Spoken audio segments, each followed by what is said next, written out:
Good morning, guys and gals. This is your host, Joe, Life with Josef. I thought I'd make a little series, small clips, a little vignette here. Um, I haven't really posted since I got home. I've been working on the house.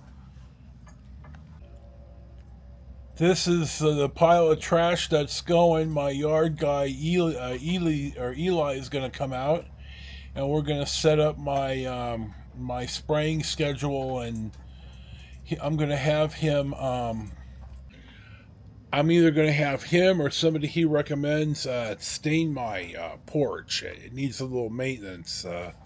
Some of the boards are starting to warp just a touch, and I want to catch this before my porch is ruined.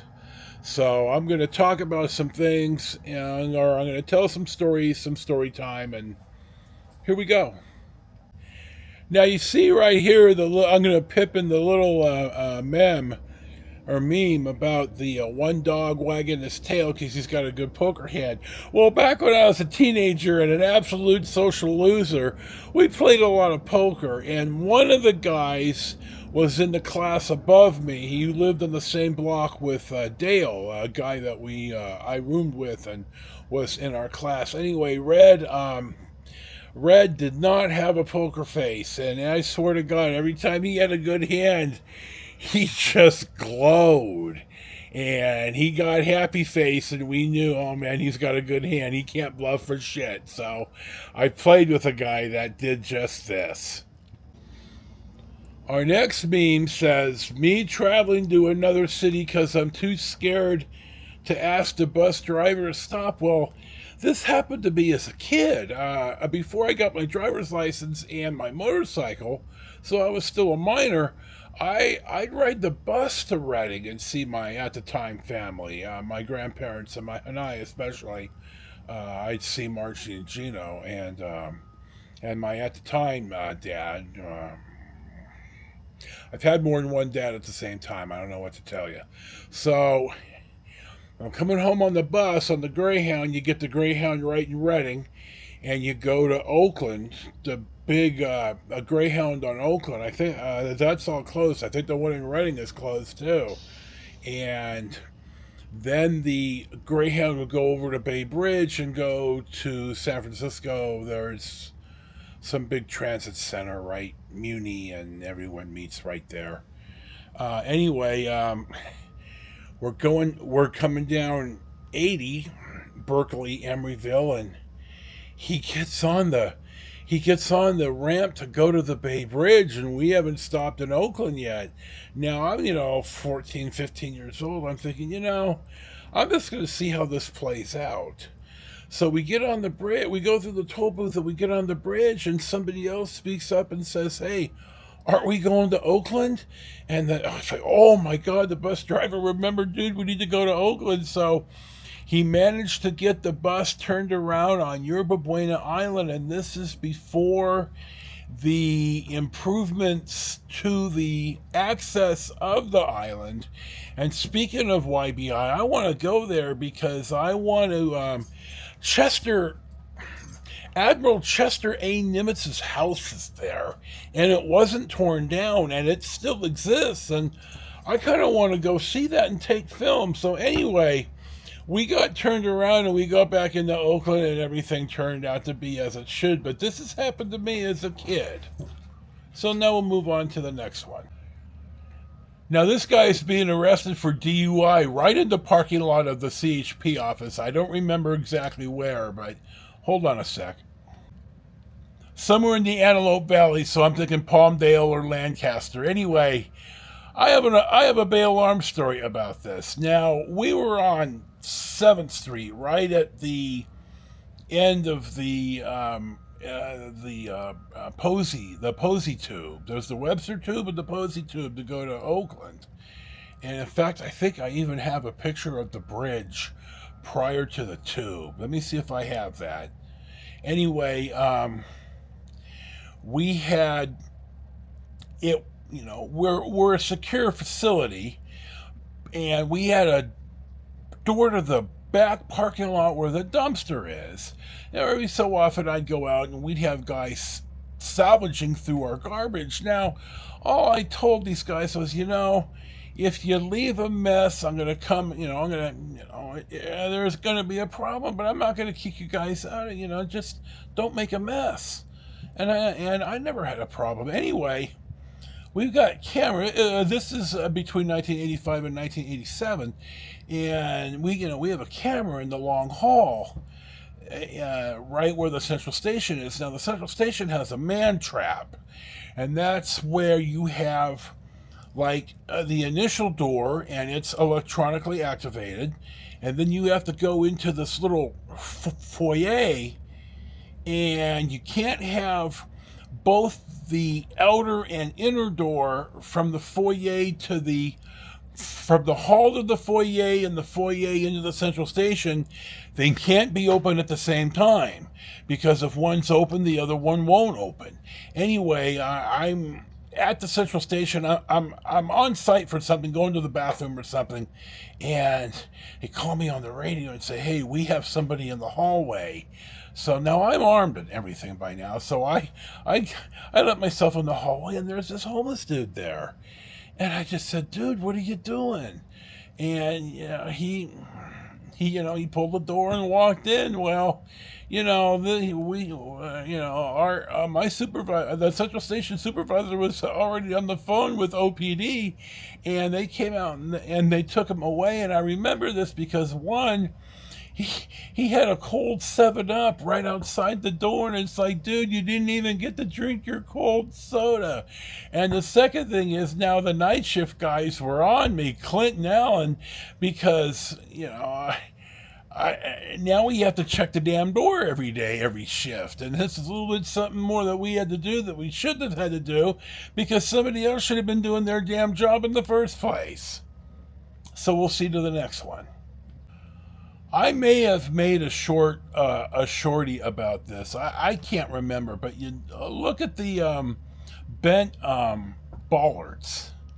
Now, I can neither confirm or deny that maybe I kind of sort of know somebody, or maybe it was me, or maybe it wasn't me. I'm never going to admit to very much, but there is a Safeway like on Union and almost in Los Gatos, and it was a pretty big seller on Sunday, so I backed in the six-wheeler, the step van, backwards, and I was really tired, and I backed in a little bit too far, and I hit the bollard and I bent it.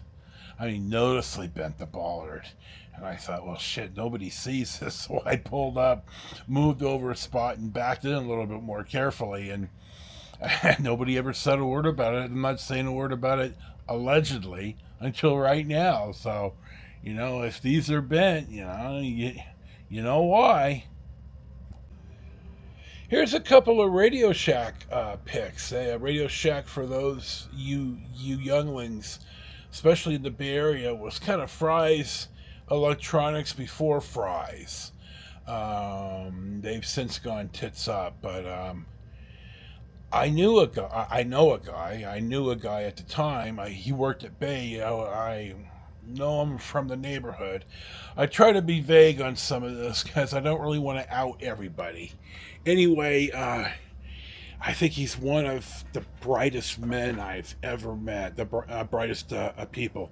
Jesus Christ, this guy was bright. There's a couple of people I've met who just think. I'm not stupid, and the people I hang around, we're all fairly reasonably bright. I got moved up a year in school, in grade school, and in fact, two people I know got moved up also. I think it's unheard of, but it wasn't for me. Anyway, and I was still reading at a grade level higher, and I still wasn't challenged enough. School, especially school at the time, they just didn't know what to do with people like me. Anyway, and the ADHD didn't help any. Anyway, he worked for Bay for a while, and then he worked for Radio Shack. Now you're thinking, okay, why are you telling this? Well, this guy was incredibly successful at Radio Shack because you got a commission on everything you sold. And this guy had an encyclopedic knowledge of the entire product line. Everything that Radio Shack sold, he didn't have to look up. He knew. So at the time you dealt with hobbyists and stuff, again, this is Fry's Electronics prior to Fry's, in a sense, and he was he people asked for him when they came in because this guy Kay just absolutely front, back, sideways knew every single thing they sold and the correct usage for it. And he made some pretty good money doing that. Now he's a literal rocket scientist, and it seems to me that he told me that he got hired and it took a year to get the security clearance.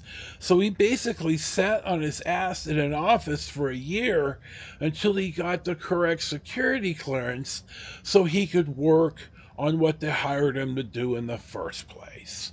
So I thought that, Radio Shack, Fry's is as well. The Amazon and the internet just kill all this stuff.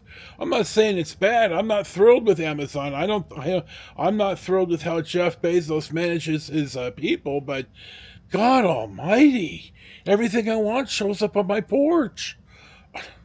What do you do? How do you? Somewhere along the line, I'm hypocrisizing myself. I don't know what to tell you.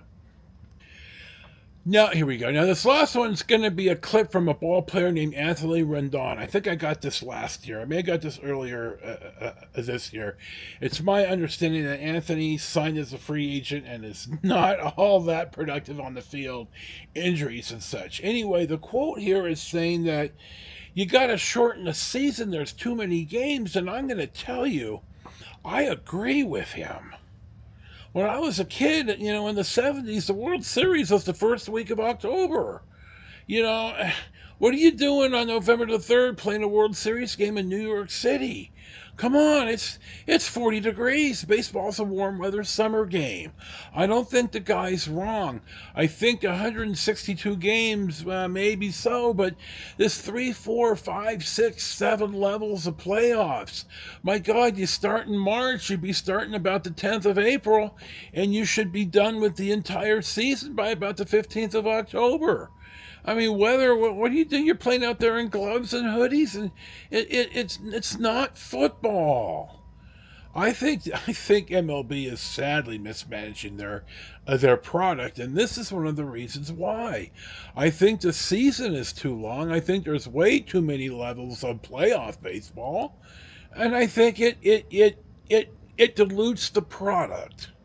So that's my baseball rant. Now, my last one today is going to be a little thing about an unpopular opinion that when you see teenagers doing donuts in empty parking lots, to let them be. Now, I grant, and I watch a lot of the hooning and donuts and street takeovers because, bluntly, I like to see the guys run into each other and their cars catch fire. I'll admit to that, Schadenfreude. I'm an asshole sometimes.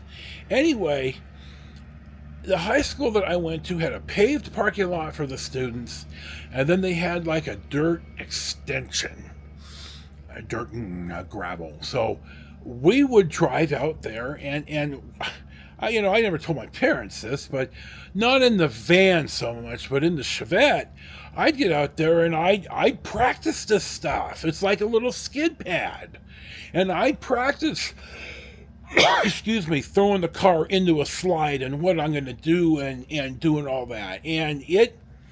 I was driving to CY&T in Santa Cruz once. I was living with my brother in Fremont. This is in between the plaintiff and me trying again with Marie. And I was driving over the Santa Cruz Mountains over Patch and Pass. And there was an accident on the other side of the road, and there was a little slick spot on my lane, and I managed to. The Beetle slid. I instantly corrected. I didn't panic. Everything was fine. It happened in just a microsecond, but I thought, if you don't, excuse me, if you don't practice this, you don't know what to do in real life. Why the hell do you think everybody practices so you know what you're doing when it comes game time? So it's a shame that there's nowhere for young drivers to learn how to do this. Now, some of these young drivers are assholes, and you see them run into each other. And I just said I like watching that stuff. So there you go.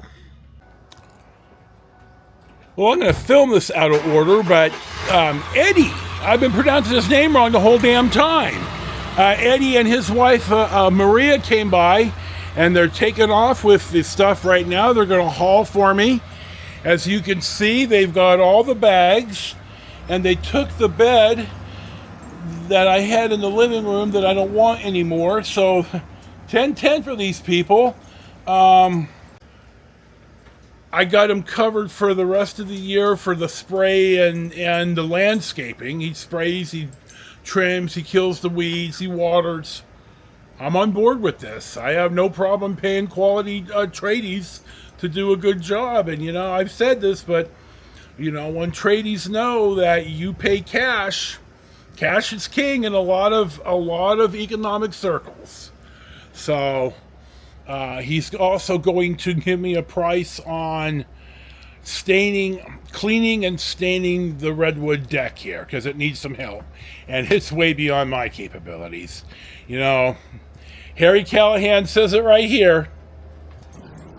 Man's got to know his limitations. And my mother always says, the fiddle factor. Sometimes you just pay people and you don't have to have the fiddle factor. So now you're going to see the clothes. Well, I think that wraps up the vignettes for today. I've had these. I've been waiting around on them. I'm not going to scatter in Lake Tahoe. I've changed my plans. So I'm going to, and we got tickets for, my brother George got us the tickets for the last A's game in Oakland, which is sold out. So I'm going to be in Pleasanton that week at the end of the month here. And then I've got plans until probably almost Christmas. And I'll talk more about that when I get ready to leave. So this is your host, Joe, Life with Josef, some Storytime vignettes. Thank you for watching. Thank you for subscribing. I got some new subs and new viewers, and I appreciate you guys. I appreciate your comments. Thank you for all this. Enjoy your day. Oh, and also thank you for your unwavering support during this time. It's, I say it's incredibly difficult, and, no one wants to see me bawling like a 2-year-old, but it's very, very difficult. And the ADHD is just a forest fire. I'm really struggling. But nevertheless, I got everything bagged. I got the house reasonably picked up, at least for now. I have a plan. Damn, I'm going to implement the plan. So enjoy your day. Peace be with you. And we'll see you for the next one.